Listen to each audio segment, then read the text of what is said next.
a game on our hands. And ladies and gentlemen, this is the last call. Whoever makes it through this BO2 round robin will proceed to that finals between another team for that last slot to the KIC. Sagi, you're going to be my hype man for game number 1 as Gen G look to put a great performance against Fearless, champions in the side of WKS, the wildcard series going up against the second place from KME. It will be an interesting series, especially this is the opening series that Twisted Minds is looking at. Two teams pushing out their picks, two teams utilizing what they're best at. It will be a heck of a banger here coming in from FEHK against Gen G Esports in this game number 1 of the best of 2. They know that the aggression is coming in, right? Look at the rotations that they have done on Fearless. They're putting 2 members there to make sure that Rock doesn't come in safely, and right in the mid as well. They're going to put 2 members to put pressure here. They might give away, yep, that first camp. It is going to go into the hands of Rock, and that's a great start to the game. A great start towards the game, but all this would not be happening without our official tournament sponsor here. It will be our Realme 15 Pro here. Realme, the official gaming phone of this tournament. Built for performance, made for gaming, smooth, cool and reliable, just the way esports demands. Ready to level up? Get yours now and feel the difference. Yeah, and you definitely want to make a difference here, right? So right off the bat, right, you can see Fearless Esports already understanding that they need to go on the aggressive as well. They need to stop this growth on the side of Monto. Like you mentioned before, he does have the Purify, so that's going to be a great start. Wawa handling 2-on-1 actually, that's great. That's the strength of the Byron here, especially in towards the early game. You see how much damage he's delivering onto Snow's Mayin here. That is why this pick is so prized in towards the pick and bans here. Byron, exceptionally strong laning phase and power early to mid, but once that late game comes, it will slightly fall off. But hopefully, Clue, with that time flux, will give him the movement speed he needs to really play these team fights here. But look towards the mid lane though. Rock here, face checking into Miku. Yeah, it's going to be a big start for the side of Gen G. They just want to try and burn down those health bars, right, on the side of Fearless and slow down the rotations. If they can get back them to TP, use the flash at important timing, it's going to hurt them quite a bit. Now, ideally, they will want to achieve this after the 2-minute mark, but it's not going to be the case for the side of Fearless Esports. So they still survive. They will be able to contest for that 4-minute timer. Hey, but you talk about timers, right? TL's Miku here, he burned the flash already on that Nuwa here. So that's an important timer that will be marked by Gen G. If they find that tempo, TL might be candidate of a first blood attempt here towards the side of Gen G. But you can really see Monto not having a good time against KK. And this is one of the difficulties going up against a champion team, right? So KK handling himself well against Monto in the farm lane. And this is where the rest of Gen G needs to step up, right? Can we cover our gaps in the weaknesses? It will be an interesting way to really look at the game, right? Because if Monto isn't able to cover that gap, it will be a breaking point coming in from FEHK to really push against Gen G during that spot that they really need to be dominant with here. So towards the ball lane, we're already seeing like a 200-300 gold lead in favor of KK for that loan. Okay, so farm lane obviously is an advantage to Fearless Esports. We will take a look at the jungle as well. Rock actually has a slight EXP advantage against Miku. Let's see if that's going to make a difference, right? I think 3.5-minute mark, that is where we see. Is there any big plays coming up from both teams? That will really set the stage for the 4-minute Tyrant. Yeah, 3.5 or 4 minutes during the Tyrant here. I'm looking whether there will be a setup against TL on this Nuwa because he still doesn't have flash for the next upcoming 15 seconds per se here. So more engage here coming in from Rock to steal away, but Dream Roll. Yeah, we're gonna hit on 3, but the damage is coming in from this side of Rock. They will start the chase, and Miku, this is not the time to fall, and he will go to the side Gen G, but here comes the punish. The TP coming in as well, Emergence, and it's all turning around. Fearless, you can start the fight, but we will end it, and it's looking like Inoue is the next one to fall. Actually makes it out at this point, but Monto, even though he has a disadvantage, it's a 4-for-1, and Gen G take a huge lead, 1,000 gold ahead. Big team fight win coming in from the Game Changers itself. Gen G Esports, they take that win with ease here. 4-to-1 exchange, and Inoue, my goodness, he survived the entirety of that team fight. So many damage dealt towards him, but he make it out alive. What a miracle play. Yeah, we're talking about the value that Clue gives, right? That time flux, it really gives you too much rebate. If you're on the side of Fearless Esports, this is very uncomfortable. Now, Gen G, they have a good start. They want to take a look at the Tyrant right now, right? 4.5 minutes. They still have to contest for their own buffs. Fearless Esports, I don't think they'll take a risk here. It will be difficult, especially right now the tempo is so in favor of the side of Genji, whereby Rock right now on this Ukutachibana, he's so down strong, you will not want to mess with him, especially when you have late game heroes like the Nua, like the Low on the side of FE. You need time to farm. Okay, and we'll take a look at the value, right? So while he didn't actually go in, the information that he bought for the team, for Genji now is so important because now they have a visual counter with regards to the timing and KK. They want to force it out. Oh, right at the edge of it, the Ride the Wind saves his life. KK gets the knockback, gets the Dragon Fall, but he goes back in again. What is happening? The heals come through, the Destiny Encounter as the combination to make sure they clear the wave and alleviate the pressure that Genji was looking to apply. But Genji, although they do bail out the kill on towards the side of Monto, that top side Wawa got punished by the backline here, and Inuwa here might be caught out. Yep, a little bit risky. He might not want to stay too far ahead here. This T1 in the mid is important though. They will use it. Unending Sorrow, the backup comes as well. Silence comes in from the side of Clue just to push them back. Is there an ultimate available for TL? No, there is not. Annihilation will not be available, but here we go. Rock forces the flash. Job done. He's gonna get out. He's gonna get out, and he does get out safely here with the help of a flash common spell here. So that's 2 minutes down coming in from Snow here. Not the best scenario coming in for FE because Inuwa holding strong towards that mid side here, denying that turret take here. And that leaves top side first turret for the side of Genji's free to take. And Genji have made a smart play here, right? They give away their own Azure buff, knowing that they can take it away from Fearless's jungle. Let's take a look at the replay of what happened at the top here. Wawa himself, 2v1, that was one of the main reasons why he got caught out. But for now, this is the true contest. They want to steal this away. If not, all that pressure will not be worth it for the side of Genji. We can start seeing the poke here coming in from FE. It's starting to do a lot of damage. And look at Rock almost going down. Exactly. Inuwa going to be saved by the time lapse as well, forced to use the Unending Sorrow as a deterrent. Meanwhile, Miku looking for an opening. He does have the Dream Roam. I don't think they really want to commit now. Okay, here comes that opening. KK gets the burst down. Genji suffer at the hands of Fearless Esports in this exchange. Fearless Esports, like the name, they are fearless.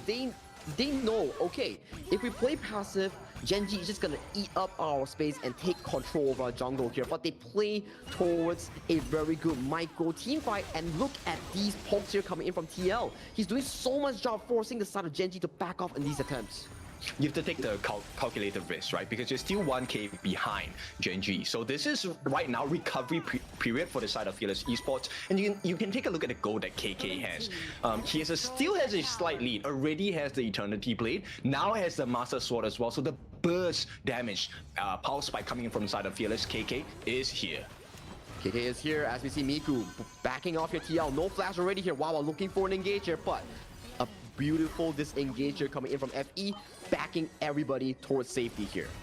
Yep, it's a risk here. Genji might want to back off. This is Fearless Esports looking to fight. They had the resources as well. Wawa did commit the flash, and there was no return on that investment. Yeah, still an exchange of spells here. In the end, they still got TL's flash, so that's a bit of good news coming in from Genji. But they definitely need to amp up the tempo here because you're playing into FE's tempo, whereby sure we can play chill towards the mid game here, but look at mid lane. Yep, Inuwa has the force to use that ultimate Dream Roll on the backlines. Miku making it work for the team, gets rid of Inuwa. The heals will not be available, but at the same time, it's a 2-for-1 trade, and nobody's watching Monto handling the rest of the team. But here comes the return. Snow gets that return fire. It's a 3-for-3, but still massively in favor of Genji. It's a 50-50, right? And eventually Snow coming in for that pickup kill. Your carries are down here, and once again, who's not down? KK is still up and available in this farming tempo here. Monto, from here on out, he's gonna be falling even behind in these exchanges. Yes, it's really important, right? You need to create the space for your farm laners. And Fearless Esports, they're very adept at doing that. But for now, in exchange, Rock knows where to apply the pressure, will take away the Azure buff. This big movement coming in from this side of Fearless Esports to try and get their hands onto the backline. That was the major difference because Miku was actually put in a position where he had instant access into both Inuwa and Monto. Did not get Monto, but did get rid of Inuwa. Yeah, it was like a mechanical prowess play here coming in from Rock, capitalizing on KK and TL, and Miku overdiving and resulting his life in exchange for the side of Inua here. For the side of KK, he managed to pull off the Infinite Bastards escape before the final burst were to come into Rock, and at that point, all damage has been laid down. Snow just had to come in, pick up a few quick kills to equalize that team fight. I don't think that was the best trade, worst trade ever, right? Miku actually giving his life, but building space. Oh, nice catch onto 2. The stun is coming from the side of Rock, and here comes the damage from Monto as well. But the life bars are dropping low, and another catch. Snow! This is why he's such a scary clash leader. They don't lose anyone on the side of Fearless Esports, but they take 2. Inua as well as Clue taken down. Monto now, holy, that burst comes in. Even if you have the Purify, it does not matter. Beautiful 1-1 combo knock-up here. Multiple attempts here coming in from Snow. The first one to catch him off guard, force out the spells. There's the second one to seal the deal here. And right now, it's 10 minutes. It's Shadow Tyrant here, going into favor of FE with no contention coming from Gen G. Yeah, and if there is a time that you're looking for a swing, it has to be the 10-minute mark, right? The shadow variants give you additional movement speed, additional damage in your chain lightnings. For the Tyrant buff, we'll see Gen G maybe caught out again. A double 2-man stun here coming in. Maybe they get the kill on the Miku. The silence does come down, but the heals are coming through as well. Destined Encounter gonna force back through, and Snow, another godlike play. Here comes the Emergence to try and make life even more difficult. They do get the latch on, and all the members are dropping like flies. Gen G cannot sustain against the damage. They cannot sustain against the damage here. KK with the long here has scaled into an incredible marker here. He has the core 3 critical items here. The Eternity Blade, the Master Scroll, and also the Daybreak here. He's hitting like a truck on all these flaming palms. Yes, and there's no one to contest against KK now. He does have the Downpour, the Right to Win, Dream Roam as a deterrence for the defense, and it looks like they will be able to secure this T3. So Gen G, at the 11.5-minute mark, they are bleeding already. They are indeed bleeding already here, and this goes back to the discussion that we had here. If KK is unbothered in all these team fights, it leads to a situation whereby look at the goal between the marksmen. 9,000 for the Long, 6.8 for the Marco Polo here. In terms of the gap, that is so huge here.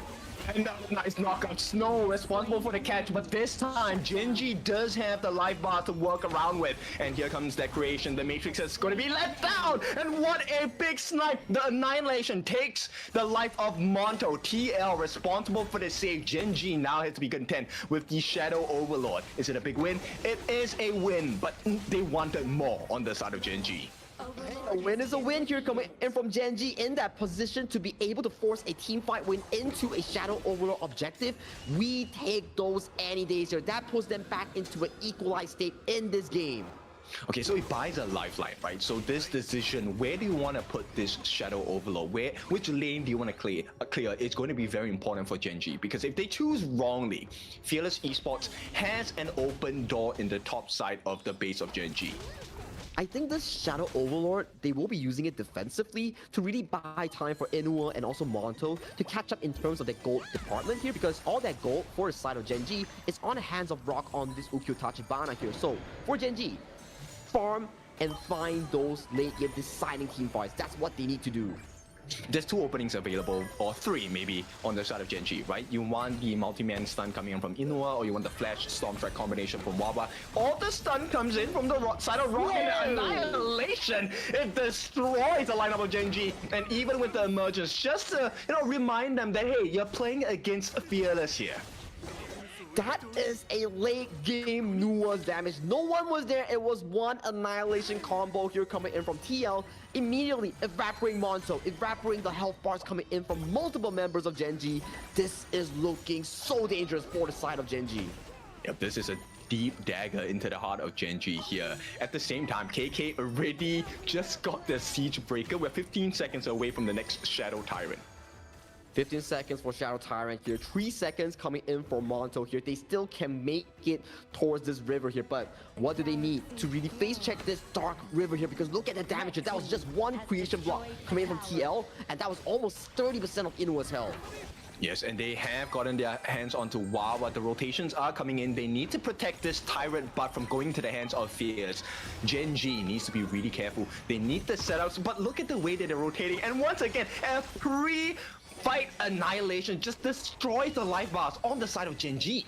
Well, fortunately, they still have the healing here coming in from Rock here. What do they need to do to enter this river here? Because Pokes are laying hard.